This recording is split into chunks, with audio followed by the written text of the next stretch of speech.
তৃতীয় দিনে আপনাদের সামনে উপস্থিত হয়েছি আমাদের একটা গুরুত্বপূর্ণ বিষয় নিয়ে। তার আগে আশা রাখছি করোনা সংক্রমণের এই সময়ে আপনারা সবাই ভালো আছেন এবং বাসায় বসে বিরক্ত না হয়ে আমাদের যে উদ্ভূত পরিস্থিতিতে আপনারা সুন্দরভাবে করোনা থেকে বাঁচার জন্য যে ধরনের পরামর্শগুলো আছে পরামর্শ অনুসারে চলছেন। তো এই পরামর্শের সাথে সাথে আমরাও আজকে এসেছি আপনাদের কিছু তথ্য দিতে, যেটা আমাদের সারা বাংলাদেশের যারা কৃষি কাজ করেন বা কৃষির সাথে সংযুক্ত আছেন তারা তাদের উপকার। আজকে বিষয় হচ্ছে, আমরা জানি কৃষিতে তথ্য অনেক গুরুত্বপূর্ণ, যেমন ভালো বীজ, উন্নত মানের বীজ, সার, উৎপাদন প্রযুক্তি, আবহাওয়ার পূর্বাভাস সম্পর্কে সঠিক তথ্য ও পরামর্শ পেলে কৃষকরা লাভবান হয় এবং তারা অধিক ফসল ফলাতে পারে, লাভবান হতে পারে। তো আজকে এই অবাধ তথ্য প্রবাহের এই সময়ে কৃষকরা কিভাবে এই মুহূর্তে তথ্য পাচ্ছেন এবং আরো কিভাবে এই তথ্যগুলো কৃষকদের মাঝে ছড়িয়ে দেওয়া যায় যাতে করে কৃষকরা তারা উপকৃত হতে পারে, এই ব্যাপারে কথা বলার জন্য আমাদের মাঝে আজকে উপস্থিত আছেন আমাদের বাংলা যে টেলিভিশন সাংবাদিক চ্যানেল 24 এর সিনিয়র রিপোর্টার জনাব ফাইজুল সিদ্দিকী, যিনি আগে বাংলাদেশ যে বিডি নিউজ 24 এর সিনিয়র সাংবাদিক ছিলেন, রিপোর্টার ছিলেন। এবং সেই সাথে অন্য দিনের মতো আমাদের মাঝে উপস্থিত আছেন বাংলাদেশ ধান গবেষণা ইনস্টিটিউটের ঊর্ধ্বতন বৈজ্ঞানিক কর্মকর্তা জনাব মনিরুজ্জামান কবির, যিনি জায়গা দিনে দীর্ঘদিন সাংবাদিকতা করেছেন এবং জায়গা দিনের যে কৃষি পাতার সাব এডিটর ছিলেন। তো আমরা প্রথমেই আমাদের মনিরুজ্জামান কবিরের কাছে জানতে চাইব যে গণমাধ্যম যে কৃষির তথ্য প্রবাহ গণমাধ্যমের কি এই মুহূর্তে আছে, গণমাধ্যমের বিস্তৃতি এই সম্পর্কে আপনি আমাদের এবং এই সম্পর্কে আমাদের কিছু বলুন, আমাদের দর্শকদের কিছু বলুন। ধন্যবাদ ডক্টর নাসির এবং ধন্যবাদ শুভ ভাই যুক্ত হওয়ার জন্য। আসলে আজকে আমি দুটি সুসংবাদ এবং একটি দুঃসংবাদ দিয়ে আমি শুরু করি। দুটি সুসংবাদ হলো যে রংপুর উপজেলার পালিচড়া গ্রামের একজন কৃষক বিপ্লব কুমার, তিনি কোভিড আক্রান্ত মানুষদের জন্য, অনেকে সবজি খেতে পারে না, সেজন্য 22 মণ সবজি তিনি উই ফর ড্যাম একটি সংগঠনকে দিয়েছেন। তার মাধ্যমে আসলে যে এটি কোভিড আক্রান্ত গরিব তৃণমূল কৃষকরা বা মানুষজন পাবে, এটি একটি সুসংবাদ।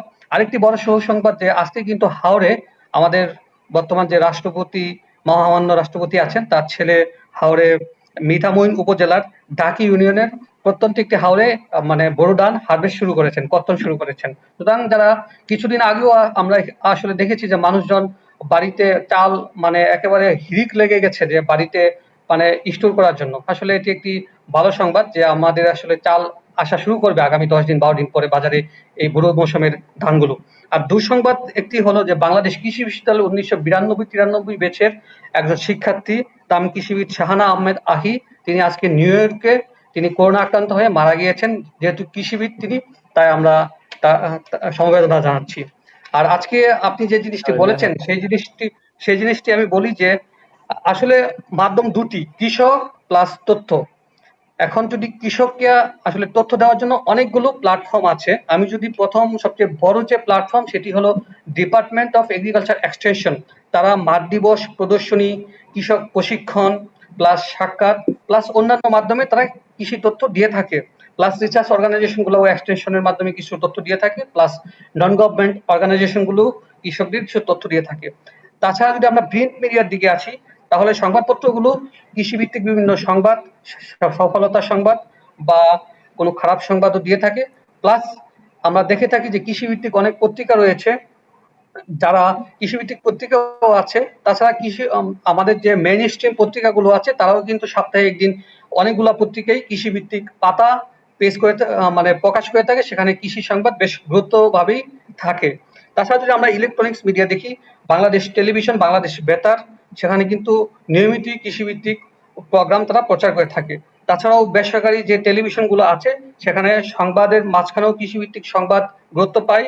তাছাড়া কৃষি প্রোগ্রাম, কিছু কিছু টেলিভিশন চ্যানেল কৃষি প্রোগ্রামও প্রচার করে থাকে।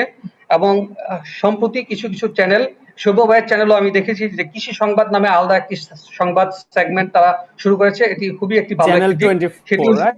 Channel channel 24। 24 কৃষি, এবং প্রোগ্রামটির নাম কৃষি 24। আমি মাঝে মাঝে দেখি এবং খুব ভালো মানের প্রোগ্রাম তারা প্রচার করছে। এই জন্য আমি শুরু ভাইকে ধন্যবাদ জানাতে চাই।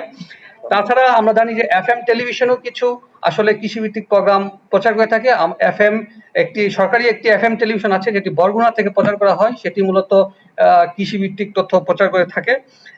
তাছাড়া আমরা যদি সোশ্যাল মিডিয়াতে আসি, তাছাড়া সোশ্যাল মিডিয়াতে দেখবো যে বিভিন্ন কৃষিভিত্তিক পেজ রয়েছে, কৃষিভিত্তিক গ্রুপ রয়েছে। তারা কিন্তু সার কৃষি বলেন, মাঠ কৃষি বলেন, বা মাছ চাষি বলেন, বা সবজি চাষি বলেন, বা আপনি যদি গবাদি পশু উৎপাদন করতে চান সে সম্পর্কিত তথ্য কিন্তু তারা দিয়ে থাকে, ডিসেমিনেশন করে থাকে। তাছাড়া যদি আমরা কয়েকটি ইউটিউবে নাম আসি, বলতে পারেন?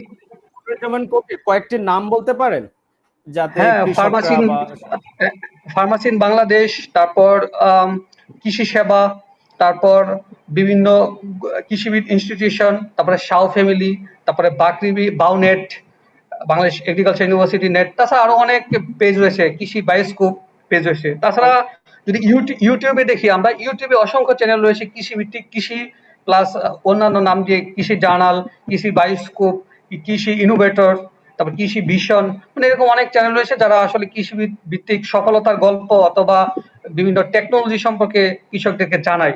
তাছাড়া যদি আমরা বিভিন্ন ওয়েবসাইট দেখি, সবগুলা রিসার্চ অর্গানাইজেশনের ওয়েবসাইট রয়েছে, তারাই কিন্তু কৃষিভিত্তিক তথ্যগুলা আপলোড দিয়ে থাকে নিয়মিত বা হালনাগাদ করে থাকে। তাছাড়াও আরেকটা বাংলাদেশ সরকারের একটি প্রতিষ্ঠান রয়েছে কৃষি তথ্য সার্ভিস, তাদের কাজই মূলত যে তথ্যগুলা ডিসেমিনেশন করা। তাদের কিন্তু একটি হটলাইন রয়েছে, তা মোবাইল হটলাইনের মাধ্যমেও কিন্তু বিভিন্ন কোম্পানি বা প্রতিষ্ঠানও কিন্তু কৃষকদেরকে তথ্য দিয়ে থাকে। তাদের হটলাইন হলো 16123, সকাল 7টা থেকে রাত 9টা পর্যন্ত তারা বিভিন্ন ধরনের কৃষি সম্পর্কিত তথ্য দিয়ে থাকে।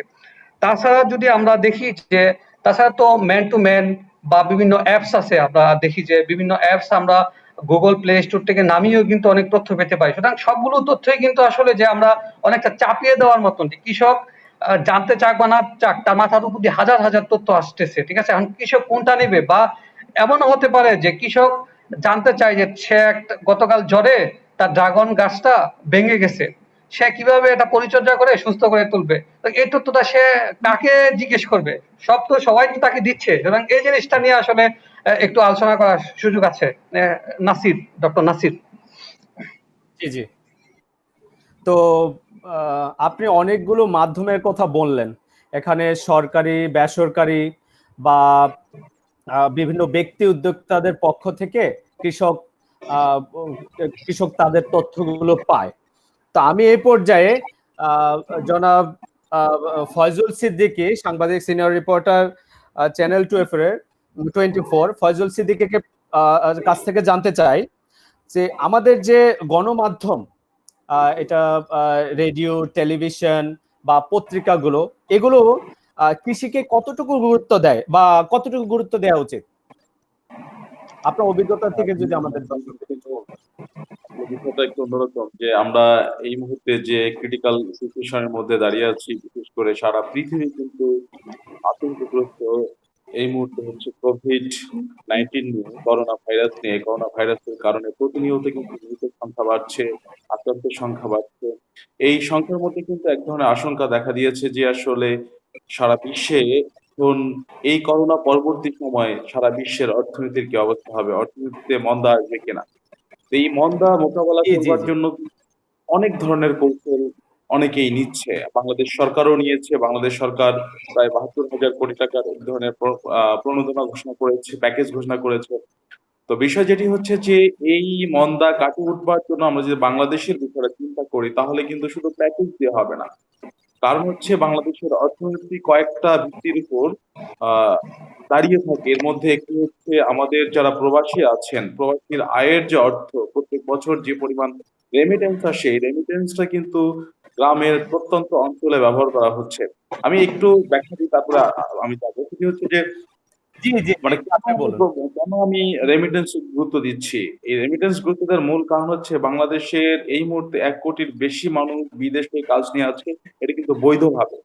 এই যে 1 কোটি জি মানুষ জি বিদেশে টাকা প্রেরণ করছে, এই টাকাগুলো কিন্তু গ্রামে ব্যবহৃত হচ্ছে। কেউ বাড়ি করছেন, কেউ বিল্ডিং করছেন, কেউ কিন্তু কৃষি যন্ত্রপাতি কিনছেন, কেউ কিন্তু আহ, দামি উচ্চ ফলনশীল জাতের ব্যবহার করছেন বেশি ফলনের আশায়, কেউ আবার দামি ফসল চাষ করছেন। সবকিছু জি মিলে জি কিন্তু প্রবাসীদের আয়ের যে একটি বৃহৎ অংশ কিন্তু কৃষির সাথে জড়িত। পাশাপাশি আমরা যদি বলি গার্মেন্টস সেক্টরের কথা, গার্মেন্টস সেক্টরে কিন্তু আমাদের যে রপ্তানি আয় আছে, গার্মেন্টস থেকে যে আয় আসে, সে আয়ের আমরা যদি ওইভাবে ব্যাখ্যা করি যে আমাদের যারা গার্মেন্টস শ্রমিক, তাদের আয়েরও জি কিন্তু একটা অংশ গ্রামীণ অর্থনীতিতে চলে যায়। সেই গ্রামীণ জি অর্থনীতি কোথায় যাচ্ছে? আমাদের এগ্রিকালচারে চলে যাচ্ছে। সো এগ্রিকালচার হচ্ছে ব্যাকবোন এই মুহূর্তে, শুধু বাংলাদেশে না সারা বিশ্বেই আমরা বলতে পারি যদি এগ্রিকালচারটাকে যদি ঠিক রাখা যায় তাহলে কিন্তু আমাদের অর্থনৈতিক মন্দা কাটিয়ে ওঠা অনেকটা সম্ভব। এখন এগ্রিকালচারের জায়গায় যদি আমরা আসি, এগ্রিকালচার আসলে কতটুকু গুরুত্ব পাচ্ছে আমরা দেখছি যে আমরা জি কিছুক্ষণ আগে যদি শুনলাম যে হাওড়ে আজকে থেকে ধান কাটা শুরু হয়েছে। আমি যতটুকু জানি যে 10 তারিখ থেকে সেখানে আরো ব্যাপক আকারে ধান কাটা শুরু হবে, বিশেষ করে আমাদের বোরোর শুরু। মৌসুমে। আমরা যদি এই মুহূর্তে বোরো ধান যদি কাটতে না না পারি, তাহলে বৈশাখের যে আগাম বন্যা আছে, বন্যার ক্ষতি কিন্তু শিকার হতে পারে হাওড় অঞ্চলে। কৃষকরা এত কষ্ট করে ধান উপার্জন করলো, সে উৎপাদন করলো, সেই উৎপাদিত ফসল কিন্তু তারা ঘরে তুলতে পারবে না। এই কারণে কিন্তু হাওড় অঞ্চলে ধান কাটা শুরু হচ্ছে এবং জি সরকার কিছু উদ্যোগ নিচ্ছে। আমরা যদি সরকারের দিকে তাকাই, সরকার কিন্তু আজকে কৃষি মন্ত্রণালয় থেকে একটা চিঠি বিজ্ঞপ্তি দেওয়া হয়েছে, বিভিন্ন জায়গায় চিঠি দেওয়া হচ্ছে যে কৃষি শ্রমিক যেগুলো আছে বিভিন্ন প্রান্ত থেকে, বিশেষ করে হাওড় অঞ্চলে যারা কৃষি শ্রমিক আসে তারা কিন্তু কুড়িগ্রাম, লালমনিরহাট, জামালপুর বিভিন্ন অঞ্চল থেকে আসে। এই কৃষি শ্রমিকদেরকে যদি অবাধে এই হাওর অঞ্চলে নিয়ে আসা যায় তাহলে কিন্তু এই ধান কাটাটা খুবই সহজ হবে। অতি দ্রুত সময়, হয়তো 5 থেকে 10 দিনের মধ্যে ধান কাটাটা শেষ করা সম্ভব। কিন্তু সরকার কিন্তু বিকল্প চিন্তাও করেছে। সেই বিকল্প চিন্তাটা কি? যান্ত্রিকীকরণ। তারা কি সরকার কিন্তু ইতিমধ্যে মেকানাইজেশনের জন্য গুরুত্ব দিয়েছে এবং হাওর অঞ্চলে কিন্তু যেসব জায়গায় মেশিনের ব্যবহার করা যাবে, হারভেস্টার ব্যবহার করা যাবে ধান কাটার জন্য, সেই সব জায়গায় কিন্তু হারভেস্টার ব্যবহার করবার জন্য সরকার কিন্তু ইতিমধ্যে সিদ্ধান্ত নিয়েছে, কৃষি মন্ত্রণালয় সিদ্ধান্ত নিয়েছে। এখন জি। কথা হলো যে সরকারের যে আচ্ছা, আয়োজন আমরা ফাইজুল সিদ্দিকী, ফাইজুল সিদ্দিক, আমি একটা, সরকার অনেকগুলো সিদ্ধান্তই নিয়েছে, আমরা দেখেছি সিদ্ধান্তগুলো চমৎকার, কিন্তু সিদ্ধান্তগুলো কতটুকু কার্যকর ভাবে কার্যকর করা গেছে বা আমি এই আসলে পর্যন্ত। এই জায়গাটায় আসতে চাচ্ছি, আমি ওই জায়গাটাই আসবো। কারণ হচ্ছে যে দেখুন, আমরা যে জায়গাটায় দাঁড়িয়ে আছি, যে আমরা বারবার বলছি যে আমাদের কৃষি উৎপাদনকে অব্যাহত রাখতে হবে। সরকারের এই যে বহুমুখী চিন্তা ভাবনা বা সরকারের এই কাজগুলো কতটুকু বাস্তবায়ন হবে, এটি হচ্ছে বড় বিষয়। কিন্তু আমরা জি যদি বলি, সরকার যদি বলে যে কৃষি শ্রমিক হচ্ছে গাইবান্ধা থেকে আসবে, কুড়িগ্রাম থেকে আসবে, কিন্তু সেই জায়গায় যদি পথে পথে কৃষি শ্রমিকরা আসার পথে বাধাগ্রস্ত হয় বা কোনো কারণে যদি কোভিড-19 আক্রান্ত হয় কেউ, এই দায়ভারটা জি কে জি নিবে? এটি কিন্তু একটা বড় প্রশ্ন। এই প্রশ্নটাকে কিভাবে আহ মানে এই প্রশ্নের উত্তর কিভাবে খোঁজা যায়, কিভাবে যেন তারা যেন যারা আসছেন তারা যেন কোনোভাবেই যে কোভিড-19 আক্রান্ত না হন, সেইটা কিন্তু নিশ্চিত করতে হবে সরকারকে, এবং যারা আসবেন তাদেরকে নিশ্চিত করে এদিকে আসতে হবে। তাহলে হয়তো হাওর অঞ্চলের যে কৃষি, আমরা যেটি বলছি যে আগাম বন্যা থেকে মোকাবেলা করতে গেলে অতি দ্রুত বোরো ধানকে কর্তন করতে হবে। এখন যেটা হচ্ছে যে এই জায়গাটায় যে আসলে আমাদের গণমাধ্যমের আসলে ভূমিকাটা কি? গণমাধ্যম যদি জি জি, এটা এই সবচেয়ে তথ্যগুলো যদি গুরুত্বপূর্ণ। গণমাধ্যম সঠিকভাবে তুলে ধরতে পারে, বিশেষ করে যে সকল টেলিভিশন আছে, যে সকল পত্রিকা আছে, অনলাইন আছে, রেডিও আছে, এইসব জায়গায় যদি মানে সঠিকভাবে তথ্য প্রবাহটা থাকে যে হাওর অঞ্চল আমাদের জন্য কেন গুরুত্বপূর্ণ, কেন ওখানে শ্রমিক, কৃষি শ্রমিক বাইরে থেকে আনতে হবে, তাদের কতটুকু নিরাপত্তা ব্যবস্থা থাকা উচিত, এই বিষয়গুলো যদি গণমাধ্যম তুলে আনতে পারে, বিভিন্ন বিশেষজ্ঞের সাথে কথা বলে, প্রয়োজনে স্বাস্থ্য বিশেষজ্ঞ, ভাইরাস বিশেষজ্ঞ, তারপর হচ্ছে ফসল বিশেষজ্ঞ, জি সবকিছু মিলে এইসব বিশেষজ্ঞের সমন্বয় ঘটিয়ে যদি এক একটি রিপোর্ট কেউ প্রকাশ করে, তাহলে কিন্তু আহ সবাই সচেতন হবে এবং এটিকে মানে সমন্বিত, যেটিকে আমি বলতেছিলাম ইন্টিগ্রেটেড সিস্টেমের আওতায় এনে এই চ্যালেঞ্জগুলো মোকাবেলা করে কিন্তু আমার হাওর অঞ্চলকে সেভ করতে হবে। এরপর আসি, এই জন্য বলছি যে নিউজের যে প্রবাহ, নিউজের তথ্যের যে প্রবাহ, এই প্রবাহটা যদি সঠিক থাকে তাহলে কিন্তু আমরা এই চ্যালেঞ্জগুলো মোকাবেলা করতে পারবো। এখন কথা হলো আমরা এটাকে কতটুকু গুরুত্ব দিচ্ছি। জি, আমি এক্স্যাক্টলি। যতটুকু জানি যে বাংলাদেশে আহ সরকারি যদি আসি, সরকারি বিটিভি কিন্তু এখন নিয়মিত বহু কাল থেকে বিটিভি কিন্তু এই সব তথ্য, সরকারি তথ্য প্রবাহ করে থাকে। পাশাপাশি সাম্প্রতিক সময়ে সংসদ টেলিভিশন কিন্তু কৃষি নিয়ে একটা প্রোগ্রাম শুরু করেছে, মাটির সাথে জি মানুষের সাথে নামে একটি প্রোগ্রাম। সেই প্রোগ্রামেও কিন্তু কৃষকদেরকে উদ্বুদ্ধ করবার জন্য সমকালীন যে আহ কৃষি আছে সেই কৃষিকে গুরুত্ব দিয়ে তারা কিন্তু নিউজ করছেন, প্রোগ্রাম করছেন, বাংলাদেশ রেডিও করছে, ইভেন কৃষি তথ্য সার্ভিসের যে বিষয়গুলো, এগুলো আমি সরকারি কথা, বেসরকারি যে বিষয়গুলো, আচ্ছা ফাইজুল সিদ্দিকী, আমি একটু আপনাকে ইন্টারাপ্ট করতে চাই।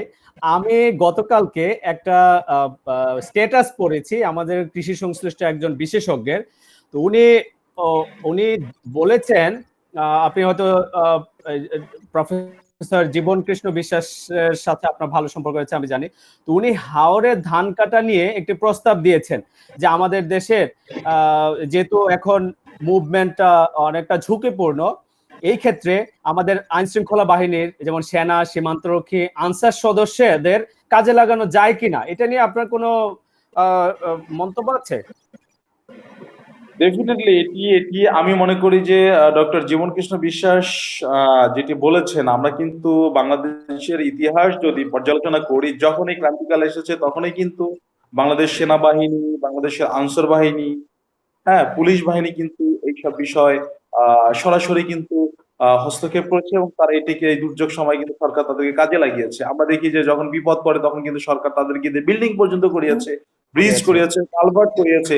সেই ক্ষেত্রে যদি এই বাহিনীর যারা প্রশিক্ষিত আহ জনবল রয়েছে, তারা যদি প্রশিক্ষিত হয়ে থাকে ধান কাটার ক্ষেত্রে, তারা আসলে কত ধান কাটতে পারবে কিনা, ধান মাড়াই করতে পারবে কিনা, এই বিষয়গুলো যদি তারা পারদর্শী হয়ে থাকে, তাহলে সরকার চাইলে তাদেরকে কাজে লাগাতে পারে। কিন্তু কথা হলো আনসার বাহিনীর সদস্যরা হয়তো ধান কাটতে পারে, কিন্তু সেনাবাহিনীর সদস্যরা ধান কতটুকু কাটতে পারবে এটি একটা বিষয়। কিন্তু একইভাবে পুলিশ বাহিনীর যারা আছে তারা কতটুকু ধান কাটতে পারবে এটি একটা বিষয়। যদি টোটাল প্রক্রিয়া যদি মেশিনারিজ এর মাধ্যমে হতো, মেকানাইজেশন হতো, তাহলে কিন্তু আমাদের যে সকল Easy বাহিনী হয়ে আছে যেত। তারা কিন্তু এটি হ্যাঁ, সহজেই করতে পারতো। জি জি জি। এটা আম, যে আমি যে মনিরুজ্জামান, জায়গাটা ছিলাম আর কি, আমি যে জি আপনি জায়গাটা বলেন। ছিলাম যে জি জি আপনি বলেন। আমাদের আসলে এই মুহূর্তে যেটি দরকার, যে সকল গণমাধ্যম আছে, আমি বলবো না যে গণমাধ্যম গুরুত্ব দিচ্ছে না, ডেফিনেটলি গণমাধ্যম কিন্তু গুরুত্ব দিচ্ছে। প্রত্যেকটা গণমাধ্যম এখন কিন্তু বিশ্বাস করছে যে এই ক্রান্তিকাল মানে থেকে উত্তরণের অন্যতম উপায় হচ্ছে কৃষি, কৃষি জি জি অর্থনীতি, গ্রামীণ অর্থনীতি। গ্রামীণ অর্থনীতি মানে হচ্ছে কৃষি, কৃষি মানে শুধু ফসল না, কিন্তু কৃষি মানে হচ্ছে পোল্ট্রি সেক্টর, কৃষি মানে হচ্ছে গবাদি পশু, আমাদের ফ্যাটেনিং সেক্টর, আমাদের ডেইরি সেক্টর, আমাদের গোড সেক্টর, আমাদের মৎস্য সেক্টর, সবকিছু মিলেই কিন্তু কৃষি। কৃষির এক একটা সাব সেক্টরের কথা কিন্তু আমরা বলছি। লাইভ হ্যাঁ স্টক একটা সাবসেক্টর, ফিশারিজ একটা সাবসেক্টর, ফসল অ্যাডেবল হচ্ছে একটা সাবসেক্টর। জি এই সাবসেক্টর গুলো কিন্তু গ্রামীণ অর্থনীতির অন্যতম চাবিকাঠি। তো এই সেক্টর গুলো এখন কেমন আছে সেটি একটা বড় বিষয়। আমরা দেখছি যে কিছু কিছু জায়গায় আমরা দেখলাম যে হচ্ছে সরকার যে প্রণোদনা ঘোষণা করেছে সেই জায়গাটায় কিন্তু কৃষি অর্থনীতি নিয়ে তেমন কোনো স্পেসিফিক এখন পর্যন্ত আমরা কোনো কিছু পাইনি, যেটি পাইনি। কিন্তু আমি জানি না এটা আছে কিনা। যদি থাকে অবশ্যই আসার কথা, যদি না থাকে এটা হতাশার কথা। কারণ কৃষকদের ন্যায্য মূল্য যেমন নিশ্চিত করা দরকার, তেমনি কিন্তু ফসলের সঠিক উৎপাদনটাও নিশ্চিত করা দরকার। আমরা কৃষি সম্প্রসারণ অধিদপ্তর যেরকম ফসলের উচ্চ ফলনশীল জাত, নতুন নতুন জাত কৃষকদের দিচ্ছে, ফলন বাড়াচ্ছে, কিন্তু এই ফলনগুলো বিপণন করবার জন্য কিন্তু আলাদা অধিদপ্তর আছে, কৃষি বিপণন অধিদপ্তর। সেই কৃষি বিপণন অধিদপ্তর এই কৃষকের উৎপাদিত ফসল কিভাবে ন্যায্য মূল্য পাবে, এটি কতটুকু নিশ্চিত করবে, এটি হচ্ছে বড় প্রশ্ন। আমরা আমরা কিন্তু দেখি যে সম্ভবত 1930 সালে কিন্তু বাংলাদেশে কৃষি সম্প্রসারণ অধিদপ্তর নয়, কৃষি বিপণন অধিদপ্তর কিন্তু প্রতিষ্ঠিত হয়েছে। কারণ ওই সময় ব্রিটিশরা কিন্তু ফসল উৎপাদনকে যতটা গুরুত্ব দিয়েছিল তার চেয়ে ফসল বিপণন ব্যবস্থাকে বেশি গুরুত্ব দিয়েছিল। এই জন্য কিন্তু আগে কৃষি বিপণন অধিদপ্তর প্রতিষ্ঠিত হয়। কিন্তু সেই জায়গায় এখন কিন্তু কৃষি বিপণন অধিদপ্তর কতটুকু কাজ করছে, এটা একটা বড় জানবার জায়গা, বুঝবার জায়গা। এটা আসলে বুঝতে হবে যে এটি কৃষকের উৎপাদিত ফসলকে তারা কতটুকু গুরুত্ব দিচ্ছে। যদি গুরুত্ব না দেয়, আপনি যতই ফসল উৎপাদন করেন, আমরা যে কথা বলি যে বাংলাদেশের উৎপাদিত ফসলের 30% অপচয়, কোনো কোনো ক্ষেত্রে সবজির ক্ষেত্রে 50% পর্যন্ত অপচয় আছে। এর মধ্যে বাংলাদেশের অপচয়ের হারটা কিন্তু উল্টা। আমরা যদি উন্নত বিশ্ব দেখি তাহলে কিন্তু হচ্ছে কিরকম, যে ওদের টেবিল লস বেশি, মানে তারা তাদের প্রসেসিং পাওয়ার আছে, তাদের কেনার ক্ষমতা বেশি আছে, এই জন্য তারা কিন্তু ফসল কিনছে বেশি, খাবার বেশি কিনে টেবিলে। তার মনে হলো আমি 1 কেজি খাবার কিনে 100 গ্রাম খেয়ে বাকি 900 গ্রাম ফেলে দিব, তারা কিন্তু এই অপচয়টা করছে। কিন্তু বাংলাদেশের বিষয়টা কিন্তু সম্পূর্ণ ভিন্ন। বাংলাদেশের বিষয় কিরকম ভিন্ন, যে আমার ফসল কর্তন থেকে শুরু করে বাজারে আনা পর্যন্ত যে পরিমাণ অপচয় হয়, এই অপচয়টা কিন্তু রোধ করবার অন্যতম উপায় হচ্ছে বিপণন ব্যবস্থাকে সঠিক করা। বিপণন ব্যবস্থা মানে শুধু কিন্তু বিক্রি করা না, বিপণন ব্যবস্থা মানে হচ্ছে প্রত্যেকটা পদা পোস্ট হারভেস্ট টেকনোলজির ব্যবহার, চিলিং স্টেশন ব্যবহার, ট্রান্সপোর্টেশন চিল ট্রান্সপোর্টেশন, যেগুলো কন্ডিশন ট্রান্সপোর্টেশনের ব্যবহার, সবকিছু মিলেই কিন্তু এই জায়গাটাকে সবচেয়ে বেশি গুরুত্ব দিবে। এবং এটি আমি মনে করি যে কৃষি বিপণন অধিদপ্তরের এই সম্পর্কে একটু গুরুত্ব দেওয়া উচিত। আদারওয়াইজ আর কিন্তু এটি এটি কিভাবে হবে, গণমাধ্যমের কাছে তাদেরকে বলতে হবে যে তারা কাজ করছে, গণমাধ্যমকে বুঝতে হবে যে কৃষি বিপণন অধিদপ্তর আসলে কতটুকু কাজ করছে, তাদের দায়িত্বের জায়গা কতটুকু, তাদের সক্ষমতা কতটুকু আছে।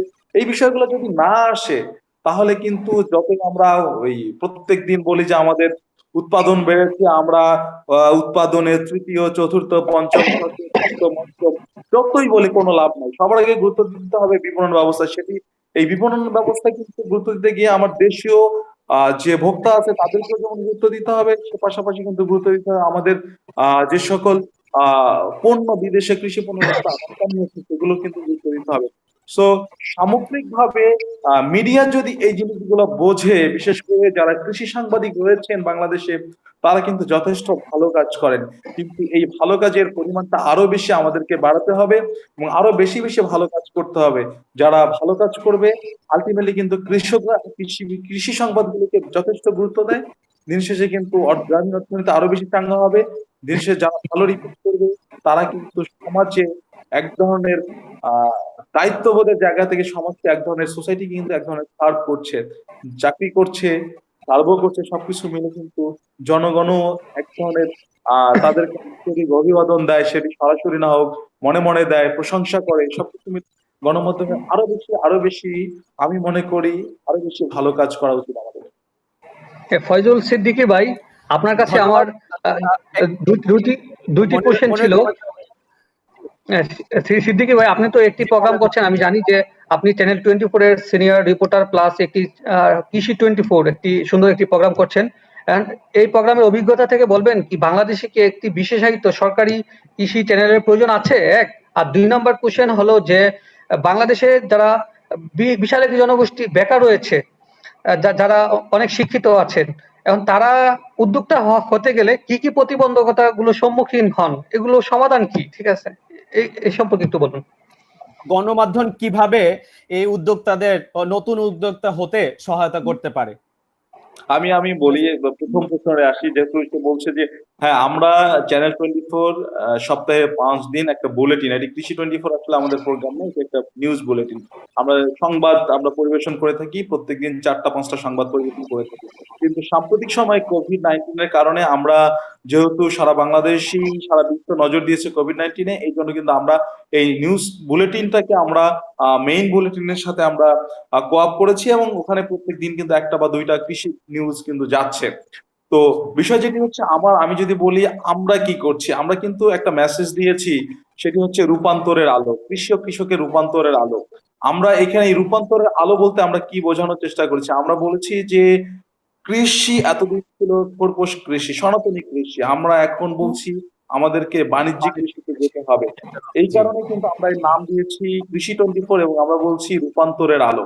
আমরা রূপান্তরের আলো আমরা জনগণের কাছে, কৃষকের কাছে পৌঁছে দিব? কিভাবে নতুন টেকনোলজি গুলো আসছে, কিভাবে মেকানাইজেশন হচ্ছে, কিভাবে কৃষক কম খরচে ফসল বেশি উৎপাদন করতে পারে, কিভাবে আচ্ছা, কৃষক বিপণন ব্যবস্থা কিন্তু করতে পারে, এই তাজুল জায়গায় কিন্তু সিদ্দিকী, আমরা কিছু দিয়েছি। আমার একটা ছোট্ট প্রশ্ন, যে আসলে আপনারা কৃষি 24 বা চ্যানেল 24 এর মাধ্যমে বা অন্যান্য যে আহ, পত্রিকাগুলো আছে বা বিভিন্ন মাধ্যমে নতুন নতুন টেকনোলজি সম্পর্কে তারা আপনারা বিভিন্ন ধরনের তথ্যগুলো দিচ্ছেন, কিন্তু আমাদের যারা কৃষক আছে, যারা কৃষি একদম মাঠ লেভেলে কাজ করে, তারা কি আসলে সরাসরি এই প্রযুক্তিটা নিতে পারছে? তারা কি আসলে যেমন একটা নতুন প্রযুক্তি আসলো, আমি বললাম যে এটা হচ্ছে এইরকম, কিন্তু কৃষক আসলে সেভাবে নিতে পারছে কিনা, বা নেয়ার সেটা জন্য কিন্তু কি কি করা উচিত, কি করা আমি উচিত? আমি আমি আমার অভিজ্ঞতা থেকে বলি, সেটি হচ্ছে যে আমি যখন কৃষকদের কাছে যাই বা কথা বলি, কথা বলবার চেষ্টা করি, তখন যে বিষয়গুলো উঠে আসে, যে প্রথম কথা যেটা বলি যে কৃষক সহজেই নতুন টেকনোলজি নেবে, এটি আশা করা এক ধরনের বোকামি। কারণ কৃষকের কিন্তু একটা ট্রেডিশন আছে, তার বাবা মার কাছ থেকে সে কৃষি পেয়েছে, কিংবা দাদার কাছ থেকে একটা ট্রেডিশন আছে। এই ট্রেডিশন থেকে কিন্তু কৃষক সহজে বের হতে চায় না, বের হতে চায় না এটি ওর বলা ঠিক হবে না। কৃষকের একটা আস্থার জায়গার দরকার, কৃষকের একটা বিশ্বাসের জি, জায়গা দরকার। এই বিশ্বাসের জায়গাটা তৈরি করাটাই সবচেয়ে গুরুত্বপূর্ণ। যেটি আমরা যদি বলি, এই কৃষকই কিন্তু, যে কৃষক আগে বিঘায় 5 মণ ধানের চাষ করত, সেই কৃষকই কিন্তু বিধান 28, বিধান 29 এবং হাইব্রিডের মতো জাতগুলোকে বেছে নিয়েছে। কারণটা কি? তারা বিশ্বাস পেয়েছে যে বাংলাদেশে বিধান 28, 29 যখন তারা চাষ শুরু করলো 96, 97 সালে, তখন তারা দেখলো যে এইটি হচ্ছে সবচেয়ে ভালো, সবচেয়ে বেশি উৎপাদনশীল একটা ধানের জাত। এই আস্থাটা কিন্তু তৈরি করতে হবে। এই আস্থা যদি আমরা তৈরি করতে পারি, তাহলে কিন্তু কৃষক নতুন নতুন টেকনোলজি নিবে। কিন্তু আরেকটা বিষয় আছে এখানে, আমরা বাংলাদেশে আমাদের যে জমির ব্যবস্থাপনা, জমির যে আয়তন, জমির যে আকার, জমির যে পরিমাণ, মানে আমরা যদি দেখি ক্ষুদ্র ক্ষুদ্র জমি, কারো হচ্ছে 15% জমি, কারো 10%, কারো 20%, কারো 1 একর। এই যে জমির আয়তন, এই জমির আয়তনে কিন্তু মেকানাইজেশনের বাস্তবতা অনেকটা চ্যালেঞ্জিং। এই কারণেই চ্যালেঞ্জিং যে আপনি যদি ট্রান্সপ্লান্টার দিয়ে ধান লাগাতে চান, হারভেস্টার দিয়ে হচ্ছে ধান কাটতে চান, এই ছোট্ট ছোট্ট আয়তনের জমিতে কিন্তু আপনি চাইলে বড় ধরনের ট্রান্সপ্লান্টার ব্যবহার করতে পারবেন না, বড় ধরনের হারভেস্টার ব্যবহার করতে পারবেন না। তাহলে কি দরকার? জমি হয় দুটা কাজের একটা করতে হবে, হয় জমি উপযোগী আপনার মেকানাইজেশন যন্ত্রপাতি তৈরি করতে হবে, নতুবা জি, আপনার সমবায় ভিত্তিক কৃষিতে যেতে হবে। সমবায় ভিত্তিক কৃষিটা হচ্ছে এরকম যে, আমার এলাকায়, আমার একটা গ্রামে 50 জন কৃষক আছে, তাদের 150 বিঘা জমি আছে, কারো 1 বিঘা জমি, কারো 50 বিঘা জমি। এদেরকে একত্রিত করে একটা সিস্টেম আনতে হবে, সিস্টেম আনার পর আইল গুলো তুলে দিতে হবে, ট্রান্সপ্লান্টারে দিয়ে একদিনে ধান লাগাতে হবে, একদিনে ধান মাড়াই করতে হবে, একদিনে ফার্টিলাইজার অ্যাপ্লিকেশন করতে হবে। এই ব্যবস্থাটা কিন্তু সরকার এবছর নিয়েছে, যেটিকে বলছে সমকালীন কৃষি।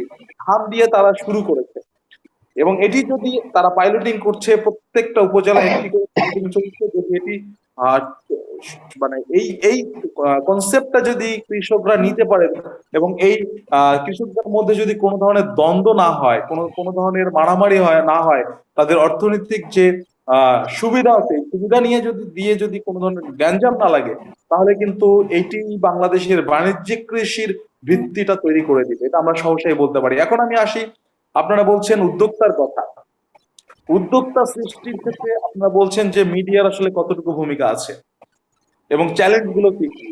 আমি আমি আমার বলতে দ্বিধা নেই, আমি নিজেও একজন উদ্যোক্তা, অর্থনীতিবিদ হওয়ার দ্বার প্রান্তে আছি। আমি এন্টারপ্রেনার ইকোনমিক্স নিয়ে পড়ালেখা করেছি। আমি সম্প্রতি ভেরি খুব স্বল্প সময়ের মধ্যে হয়তো আমি ডিগ্রিটা পেয়ে যাব। এই ডিগ্রি ভেরি নিতে গুড, গিয়ে কংগ্রেচুলেশন, আমি অ্যাডভান্স। এই ডিগ্রি নিতে গিয়ে আমি কিছু চ্যালেঞ্জ দেখেছি, যে আসলে সমস্যাটা কোথায়। সমস্যাটা কিন্তু প্রথমে আসতে হবে, বাংলাদেশে সবাই উদ্যোক্তা হতে চায় তা বলে ভুল হবে। বেশিরভাগ যুবক, শিক্ষিত যুবক, অশিক্ষিত যুবক বা ব্যবসায়ী সবাই কিন্তু উদ্যোক্তা হতে চায়, কিন্তু সফলতার হার কত?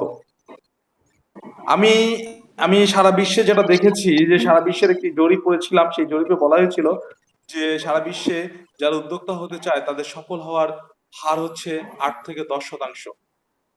এখন এর মধ্যে তার মানে কি, 12 বা শতকরা 90 জন অথবা 88 জনই হচ্ছে কি বলবো, এটিকে যদি এইভাবে বলি যে তারা লুজার, ঝরে পড়া, তারা তাই না? উদ্যোক্তা হতে চায় কিন্তু সফল হতে পারেনি, সফল হবে। জি। তারা আর্থিকভাবে ক্ষতিগ্রস্ত হয়েছে। যদি তাই হয়ে থাকে তাহলে এই দায়টা কে নিবে? এটা হচ্ছে সবচেয়ে বড় প্রশ্ন। আমাকে শুনতে পাচ্ছেন? না, উদ্যোক্তা আমি হ্যালো? শুনছি, কিন্তু উদ্যোক্তা হলে তো ঝুঁকি থাকবেই। জি, শোনা উদ্যোক্তা যাচ্ছে? হতে হলে ঝুঁকিটা তো একটা পার্ট, আমাকে শুনতে ব্যবসার একটা পাচ্ছেন? পার্ট কিন্তু ঝুঁকিটা, তাই না? জি, আপনাকে শুনতে পাচ্ছি। মনির শুনতে পাচ্ছেন আমাকে? আপনি শুনতে হ্যাঁ, পাচ্ছেন? হ্যাঁ, শুনতে পাচ্ছি। শুভ্র ভাই, আপনাকে কংগ্রাচুলেশন হ্যালো? আপনি নতুন ডিগ্রি পাওয়ার জন্য। হ্যাঁ, শুভ্র ভাই শুনতে পাচ্ছি এবং আচ্ছা, আপনাকে অভিনন্দন। নতুন ডিগ্রি পেতে যাচ্ছেন, এজন্য আপনারা শুনতে অগ্রিম পাচ্ছেন, ঠিক অভিনন্দন। আছে। তাহলে আহ আমার মনে হচ্ছে একটু আমি সাউন্ড, আপনাদের কথা আমি শুনতে পাচ্ছি না। আচ্ছা, আপনাদের আমরা কথা আমি শুনতে শুনতে পাচ্ছি। পাচ্ছি না। আমি আরেক ইয়ে করি, সেটি হচ্ছে যে ফাইন, শুনতে পাচ্ছেন, দ্যাটস গুড। তো যেটি আমি বলতে চাচ্ছিলাম যে আমাদের অর্থনীতি, এই যে উদ্যোক্তা কাদেরকে হতে হবে, এটা হচ্ছে সবচেয়ে বড় বিষয়। আপনি চাইলেন, আপনি উদ্যোক্তা হলেন, কিন্তু কোনো কারণে যদি আপনি একবারে উঠতি বয়সে যদি ঝরে পড়েন, আপনি না, উদ্যোক্তা হতে আমি গিয়ে যেটা যদি ঝরে বলছি, পড়েন, আমি তাহলে আমি এই যে ফাইনাল এই সিদ্দিকী, চ্যালেঞ্জটাকে আপনি কিভাবে নিবেন, এটি হচ্ছে সবচেয়ে বড় বিষয়। হ্যালো? জি, আমার প্রশ্নটা হচ্ছে ব্যবসা করতে হলে ঝুঁকি তো একটা আমি পার্ট। আর বুঝে শুনে ব্যবসা শুরু করতে হবে। সময় নিয়ে পড়াশোনা করে স যথেষ্ট হ্যালো? প্রস্তুতি নিয়ে, জি, যথেষ্ট প্রস্তুতি নিয়েই ব্যবসা শুরু করতে হবে। আর এই ক্ষেত্রে আমি হয়তো, আমি কিন্তু শুনতে পাচ্ছি না। আমি আপনাদেরকে শুনতে পাচ্ছি না। আচ্ছা, আপনি কি আবার আসবেন? ১ম থেকে আবার আসবেন? আপনি আবার আ আ ১ম থেকে আসেন। আমি আপনাকে আ আ জয়েন করাচ্ছি। মনিরুজ্জামান কবির। জি, জি। জি, আপনার কোনো আ আপনার কাছে আমি জানতে চাচ্ছি যে আ আ আমি আমাদের ফাইজুল সিদ্দিকী আ অনেক ভালোভাবেই গণমাধ্যমে কৃষিকে কতটুকু গুরুত্ব দেয়, উনি ব্যাখ্যা করেছেন যে সব গণমাধ্যমে আ কৃষিকে এখন গুরুত্ব দিচ্ছে এবং আ গুরুত্বটা আরো বাড়ানো উচিত, সেই বিষয়েও উনি বলেছেন। তো এবং বিভিন্ন দিক নির্দেশনা দিয়েছেন যে কিভাবে নতুন উদ্যোক্তা মানে কেন আসা উচিত বা সমস্যাগুলো কি সমস্যা সম্পর্কে উনি আলোকপাত করেছেন। তা আপনি কি আমাকে বলবেন যে আমাদের যে কৃষি আমি কোনোভাবেই তে শুনতে যারা, পাচ্ছি না। আমি বুঝলাম না সমস্যাটা কোথায়। যে কৃষি যারা পড়াশোনা করছেন তারা কেন কৃষি যে গণমাধ্যমে আসছেন না এবং কিভাবে আসতে পারে, রাইট? শুধুমাত্র গণমাধ্যম না, যে নতুন যে ব্যবসা উদ্যোক্তায় তারা কিভাবে আসতে পারে, আপনার মতামত যদি দিতেন। হ্যাঁ, ধন্যবাদ ডক্টর নাসির। আম, আমাদের আজকের এই প্রোগ্রামে আসলে যে মোহাম্মদ আব্দুল মুমিন যুক্ত হওয়ার কথা ছিল, কিন্তু বাট ইয়ের কারণে, নেটওয়ার্কের কারণে উনি যুক্ত হতে পারেনি। শুভ্র ভাই আছেন। আসলে যে আমি যে ব্যাপারটি মানে আমি বলবো সেটি হলো যে আসলে কৃষকরা আসলে অনেক সোর্স থেকেই আসলে তথ্য পাচ্ছে। এখন কৃষকেরও কিন্তু নিজস্ব একটা অভিমত আছে। আমরা জানি যে পৃথিবীর সবচেয়ে স্বাধীন পেশা হলো যে কৃষি পেশা। সেখানে জি, আসলে যে নিজেরই আসলে 100% ডিসিশন নেওয়ার ক্ষমতা তার আছে। সে কোন জাতটা চাষ করবে, কোন ফসল চাষ করবে, কোন টেকনোলজি ব্যবহার করবে, কোথায় বিক্রি করবে, ঠিক আছে? এই ব্যাপারগুলো। এখন হলো যে কৃষি পেশা অনেক বেশি স্বাধীন। তারপরেও যদি উদ্যোক্তা হওয়ার ক্ষেত্রে বা যারা এন্টারপ্রেনারশিপ হিসেবে আসতে চাচ্ছে, তাদের জি, বড় সমস্যার জায়গাগুলো হলো যে তারা দেখা যায় যে হঠাৎ করে আসলো। এখন একটা জিনিসে আসতে গেলে আসলে অনেক বেশি ফিল গ্রাউন্ড করে আসা উচিত। অনেক বেশি আসলে যে অনেক বেশি তথ্য জানা, তারপর সেখানে বাজারজাতকরণ কি হবে সেটা জানা, তিনি এই পণ্যটা কোথায় বিক্রি করবেন, তার প্রতি ইউনিট মানে লাভ লস খরচ করে কত লাভ হবে এবং উনি কোথা থেকে সহজ শর্তে কম খরচে ঋণ পেতে পারেন সে জিনিসটি, এবং আমাদের কৃষি ডিপার্টমেন্ট থেকে তিনি কি কি ধরনের সহযোগিতা পাবেন সে জিনিসগুলি, এবং তার এলাকা কোন ফসলের জন্য উপযোগী এবং কোন ফসল তিনি আসলে, কৃষি বলতে শুধুমাত্র যে প্রোডাকশন করতে হবে তা নয়। কৃষি জি, একটা বিশাল একটা চেইন। এই চেইনে তিনি কোন অংশে যুক্ত হবেন? তিনি কি প্রোডাকশন অংশে যুক্ত হবেন, না বাজারজাতকরণ অংশে যুক্ত হবেন, না প্রক্রিয়াজাতকরণ অংশে যুক্ত হবেন, না পরিবহনে যুক্ত হবেন, না রপ্তানি সেক্টরে যুক্ত হবেন, না তিনি অর্গানিক ফার্মিং করে অন্য জায়গায় সুপার শপে সাপ্লাই দিবেন, না তিনি বিদেশে কৃষি পণ্যগুলো রপ্তানি করার জন্য আসলে অবদান রাখবেন। আসলে এই কোন সেক্টরটাই তিনি বেছে নিবেন তার বিজনেসের জন্য বা এন্টারপ্রেনারশিপ হওয়ার জন্য, সেই জিনিসগুলো অনেক গুরুত্বপূর্ণ। সুতরাং একটা গ্রাউন্ড ওয়ার্ক তো তাকে করতেই হবে এবং প্রাথমিক জ্ঞান তো নিতে হবে। তারপর বিশেষজ্ঞদের সাথে কথা বলে সে যদি সেট করে, আমার মনে হয় যে, এবং তার যদি মানে নিজস্ব জায়গা থাকে, মানে মাঠ থাকে বা এরকম একটি ফার্ম দেওয়ার মতন জমি থাকে, তাহলে কিন্তু সে অনেক বেশি মানে লাভজনক হতে পারবে। মানে তুলনামূলকভাবে যার জমি নেই, জায়গা নেই বা লিজ নিয়ে করতে হয়, তার থেকে কিন্তু তার অনেক বেশি পটেনশিয়ালিটি বেশি থাকবে এই জিনিসটি। এবং আমি, শুভ্র ভাই কি শুনতে পাচ্ছেন? না, শুভ্র ভাই আমাদের সাথে নাই, আমি আবার ওনাকে জয়েন করানোর চেষ্টা করছি। শুভ্র ভাই এই মুহূর্তে নাই। শুভ্র ভাইকে আমি বলেছি আবার ইয়ে করার জন্য, জয়েন করার জন্য। আপনি বলতে থাকেন মনিরুজ্জামান কবির। হ্যাঁ, আসলে এই ব্যাপারটি আসলে এন্টারপ্রেনিউরশিপ হওয়ার জন্য এই ব্যাপারটি। আর হলো যে আমরা যে জিনিসটি দেখি যে আসলে যে গণমাধ্যমে আসলে আমাদের দেশে অনেকেই কৃষিবিদ, মানে আসলেই সংখ্যা কম। মানে কৃষিবিদ, কৃষি থেকে গ্রাজুয়েশন করে তারা কৃষি সাংবাদিকতা করছে। আসলে এই ব্যাপারগুলো যে আসলে মানে কিছু রিস্ক আছে কিনা বা সম্ভাবনা জায়গাগুলো কি, এই জিনিসটি ফয়জল সিদ্দিকী ভাই ভালো বলতে পারতেন। তাছাড়াও আমি বলি যে যারা আছেন তারা কিন্তু অনেক বেশি ভালো করছেন, কারণ তারা কৃষির যে ভিতরের খুঁটিনাটি বিষয়গুলো আছে, সমস্যাগুলো আছে, সম্ভাবনা জায়গাগুলো আছে, বা কোন জিনিসগুলো গুরুত্ব দেওয়া উচিত, ওই জিনিসগুলো কিন্তু তারা বেশ ভালোভাবেই তুলে নিয়ে আসছেন। তারা মানে কৃষি গ্রাজুয়েট, বিভিন্ন পত্র-পত্রিকা এবং ইলেকট্রিক মিডিয়াতে আছেন, তারা কিন্তু খুবই গুরুত্বপূর্ণ অবদান রাখছেন। এবং আরেকটি জিনিস যে আসলে যে সিদ্দিকী ভাই বলে গেছেন যে আসলে কৃষি অনেক বেশি বিশাল বড় একটি বাস্ট ব্যাপার। সুতরাং এই ব্যাপারগুলো যে আসলেই অনেক বেশি মানে ক্ষুদ্র একটি মানে বিশাল একটি সেক্টরকে আসলেই মানে বলা বা ওই জিনিসগুলো ইয়ে করা অনেক বেশি আসলে অনেক কষ্টকর একটি ব্যাপার। আসলে আমাদের যে গণমাধ্যম আসলে অনেক অবদান রাখছে। আমি মনে করি যে কৃষকদেরকে আসলে যে মানে অনেক তথ্য দিয়ে কৃষকরা আসলে অনেক সময় মানে হঠাৎ করেই মানে আমাদের ফোন দেয় বা বিভিন্ন টেলিভিশন চ্যানেলে বা পত্র-পত্রিকায় বিভিন্ন সমস্যা নিয়ে ফোন দেয়, এবং যারা আছেন কৃষি সংশ্লিষ্ট তারা কিন্তু চেষ্টা করেন যে স্পেশালিস্ট বা এক্সপার্টিস্টদের সাথে কথা হলেও কিন্তু সমাধান দেওয়ার জন্য, বা সমাধানটি নিয়ে কোনো প্রোগ্রাম করার জন্য, বা তার সমাধানটি আশু দেওয়ার জন্য, বা কোনো ইনফরমেশন যদি খুব বেশি দরকার হয়, যেমন এখন হাওরের নিয়ে কিন্তু চ্যানেলগুলো প্রোগ্রাম করছে কিভাবে এই সমস্যাটা দূর করা যায়, বা স্পেশালিস্ট বা বিশেষজ্ঞরা মতামত দিচ্ছেন বা অনেকে প্রোগ্রাম করছে। সুতরাং এগুলা কিন্তু অনেক আশার ব্যাপার যে আমাদের কৃষি অনেক বেশি দ্রুততর সময়ে এবং অনেক বেশি দ্রুততার সাথে এগিয়ে যাচ্ছে মানে সামনের দিকে। এবং এই গতি যদি অব্যাহত থাকে, আশা করা যায় আমাদের দেশের কৃষি মানে আসলে যে অন্যান্য দেশের যে মানে লাভজনক কৃষির দিকে অনেক বেশি চলে যাবে। এবং আমরা যে মানে লাভজনক কৃষি বলি, মেকানাইজড কৃষি বলি, এবং আমরা যে আরেকটি শব্দ বলি যে আমরা যখন পুষ্টি সম্পন্ন কৃষি, মানে নিউট্রিশন যেন আমাদের এই কৃষি থেকে আমরা পেতে পারি, সেই জিনিসটিও কিন্তু আসলে অর্জিত হয়ে যাবে মানে শীঘ্রই। আচ্ছা, তো তো আসলে এখানে চ্যালেঞ্জটা কোন জায়গায়, কোন চ্যালেঞ্জের কারণে কৃষি গ্রাজুয়েটরা নতুন করে বা ইদানিং কালে আমি দেখছি না যে তারা কৃষি সাংবাদিকতায় আসছেন, বা তারা কিভাবে কোন চ্যালেঞ্জের কারণে, কোন কোন চ্যালেঞ্জগুলো, এবং এখানে কি সরকার কোনো সহায়তা করতে পারে, সরকারের বা অন্য মানে কিভাবে তারা সহায়তা পেতে পারে? আসলে চ্যালেঞ্জ গুলা ফয়জল সিদ্দিকী ভাই আসলে ভালো বলতে পারতেন, তিনি এখন রানিং আসলে যে কাজ করছেন। আমরা এক সময় জি, সাংবাদিকতা করেছি। আসলে চ্যালেঞ্জ গুলা জি। হলো যে আসলে আমরা জানি যে মিডিয়াতে একটা অস্থিরতা আছে। এই অস্থিরতা মানে মিডিয়া আসলে যে বাস্ট গ্রোয়িং একটি সেক্টর, মানে হুম, প্রতি হুম। বছরই ১০-১২টা করে চ্যানেল আসছে, টেলিভিশন আসছে, পত্রিকা আসছে।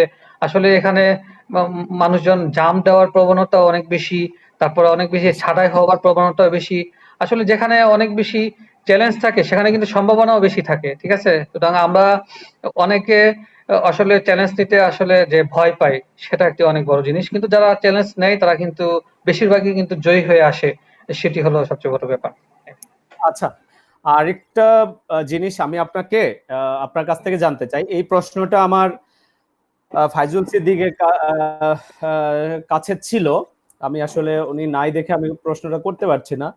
যে আসলে আমরা যেই জিনিসগুলো দেখি, ওয়ান ওয়ে ওয়ান ওয়ে যে ইনফরমেশন, যেমন আমি আমার একটা প্রযুক্তির প্রতি অনেক আগ্রহ আছে। আমি এই প্রযুক্তিটা দেখলাম এবং আমি একজন কৃষককে বললাম, রাইট? তো এখানে এই এই প্রযুক্তিটা হয়তো কৃষকের কাছে এই প্রযুক্তিটা হয়তো কৃষকের কাছে আহ, আহ, কৃষকের আগ্রহ নাও হতে পারে, কিন্তু এই কৃষকের আগ্রহ আছে এই ধরনের প্রযুক্তি আহ, আমরা কিভাবে নিয়ে আসতে পারি বা কৃষকের গোড়দোড়ায় কিভাবে পৌঁছে দিতে পারি। হ্যাঁ, আপনি জানেন যে কৃষি মানে কৃষকদের উদ্বুদ্ধ করার জন্য আসলে আমাদের দেশে কি সারা বিশ্বে কৃষক ৫ শ্রেণীর কৃষক আছে, যারা আমরা এক্সটেনশনে পড়েছি, যে কিছু জি কৃষক আছে ইনোভেটিভ কৃষক, যারা নিজস্ব জি ইনোভেশন ক্ষমতা কাজে লাগিয়ে নতুন নতুন প্রযুক্তি বা কলা কৌশল বা জাত চাষ করেন। কিছু কিছু কৃষক আছে যে তারা মানে আরেকজন করলে তাকে দেখে উদ্বুদ্ধ হয়ে সে করে। জি জি আর কিছু কিছু কৃষক আছে যে যারা মানে অনেক সময় লাগে তাদের হওয়ার জন্য, কি মানে প্রযুক্তিটা গ্রহণ করার জন্য। জি তাদেরকে ট্রেনিং দেওয়া লাগে বা তাদেরকে একটি একটি গ্রামে একটি প্রদর্শনী প্লট করে সেখানে ওইটি চাষ করা দরকার হয়। চাষ করার পর সে যদি দেখে যে সেখানে তার জমি থেকে সেখানে বেশি ফলন হচ্ছে বা বেশি লাভ হচ্ছে, তখন সে এটি গ্রহণ করে। সুতরাং আসলে যে কি মানে কৃষকদের যে মোটিভেশন সেটি মানে ৪-৫ ধরনের ক্যাটেগরি। এখন একেক ধরনের ক্যাটেগরি কিছু যদি আমরা মানে সফলতার গল্প বা সফলভাবে চাষবাসের যে মানে পুরা প্রক্রিয়ার যে চিত্র, মানে ১ম থেকে শেষ পর্যন্ত চিত্র যদি আমরা চ্যানেলের মাধ্যমে দেখাতে পারি, তাহলে কিন্তু কৃষকরা উদ্বুদ্ধ হবে। আরো কিছু কৃষক উদ্বুদ্ধ হবে যদি তারা আশেপাশে যদি মানে দেখে, যদি একটি গ্রামে বা একটি ইউনিয়নে একটা প্রদর্শনী বা একটি প্রদর্শনী খামার বা একটি প্রদর্শনী প্লট বা একটি প্রদর্শনী, সেখানে সে অনেক বেশি লাভজনক হচ্ছে বা অনেক বেশি ফসল ফলছে ওই প্রযুক্তিটি গ্রহণ করে, তাহলে কিন্তু আশেপাশের সব কৃষক কিন্তু উদ্বুদ্ধ হবে এটি গ্রহণ করার জন্য। এভাবে কিন্তু আসলে প্রযুক্তিগুলো ডিসেমিনেশন হয় বা ডিসেমিনেশনের জন্যই কাজ করে। আচ্ছা, তো ফাইজুল সিদ্দিকী, আপনি কি শুনছেন? ফাইজুল সিদ্দিকী, জি জি। তো আমি মনিরুজ্জামান কবিরের কাছে এই প্রশ্নটাই করছিলাম যে আমরা অনেক সময় আমাদের যে পছন্দ বা আমাদের যে আগ্রহ আছে এই ধরনের প্রযুক্তিগুলো আমরা কৃষকের কাছে দিতে চাই বা দেই বা বিভিন্ন যে গণমাধ্যমগুলো দেয়, কিন্তু কৃষকের যে আগ্রহ বা কৃষক যে জিনিসটা সহজে নিতে পারে এই তথ্যটা জেনে এবং আমরা কিভাবে ওই কৃষকের আগ্রহ আছে এই ধরনের প্রযুক্তিগুলো আমরা কৃষকের কাছে দিতে পারি বা এই ইনফরমেশন গুলো সাংবাদিকরা কিভাবে পাবে বা কৃষকের কাছে কিভাবে দিব, এই ব্যাপারে আপনার যদি কোনো দিতেন বক্তব্য।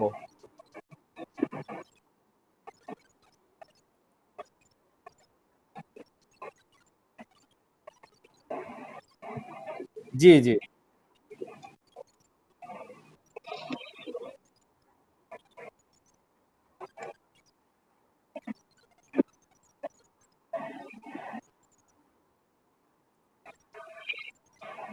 জি জি জি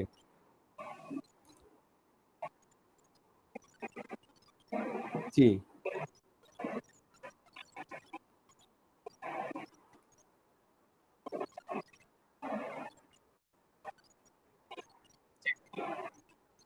জি জি জি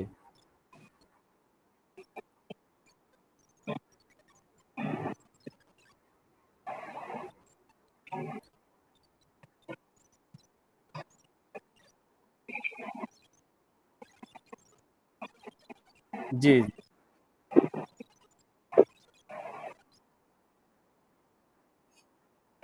জি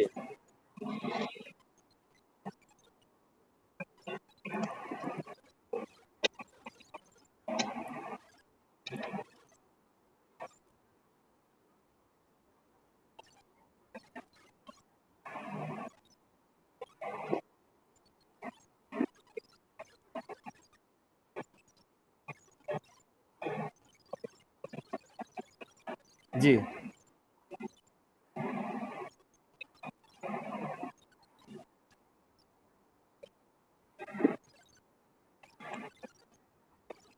জি জি জি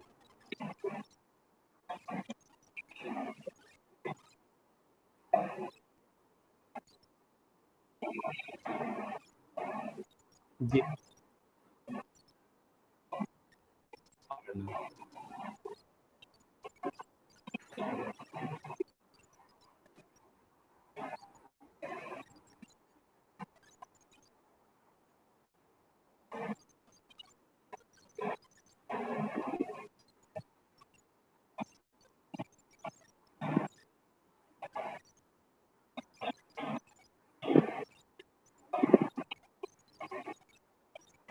নিউজ হতে পারে।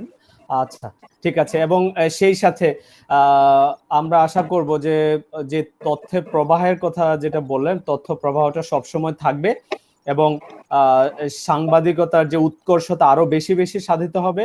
সেই সাথে আমাদের দেশে যারা কৃষক আছেন, কৃষকরা সেই তথ্য পেয়ে উপকৃত হবেন।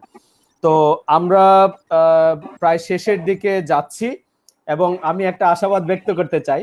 আমাদের দেশে যে কৃষির যে জৈব প্রযুক্তি, বায়োটেকনোলজি বা জেনেটিক ইঞ্জিনিয়ারিং বা অ্যাডভান্সড ব্রিডিং, এগুলো নিয়ে অনেক কাজ হচ্ছে। তো এইগুলো নিয়েও আমরা কথা বলবো, এগুলোর প্রভাব সম্পর্কে। কৃষিতে আসলে হয়তো কৃষিতে বায়োটেকনোলজি বা জৈব প্রযুক্তি, জেনেটিক ইঞ্জিনিয়ারিং, এগুলোর কতটুকু প্রভাব এই মুহূর্তে আছে, এটা নিয়ে আমরা ভবিষ্যতে আপনার সাথে একটা লাইভ করতে চাই। এবং আপনার কি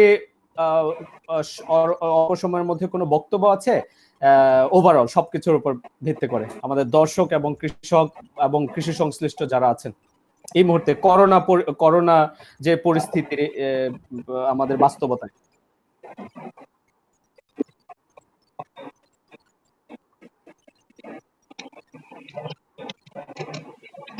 জি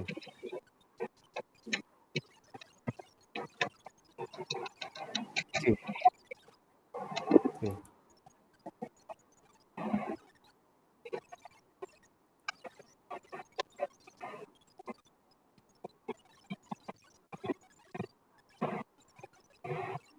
জি জি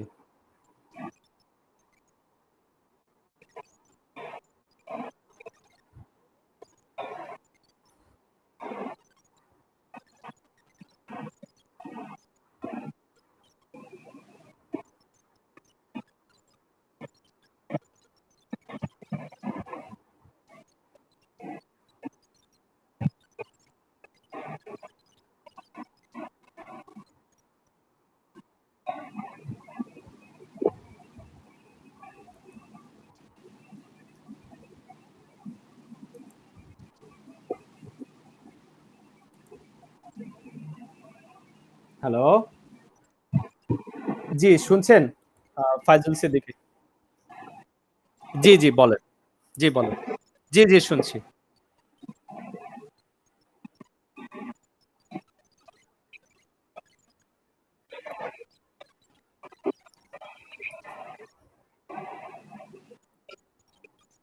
জি জি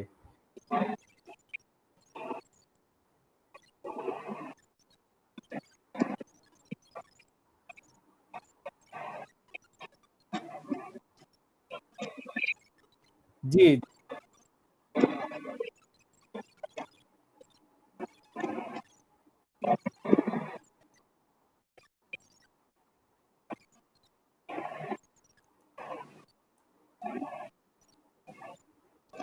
জি জি জি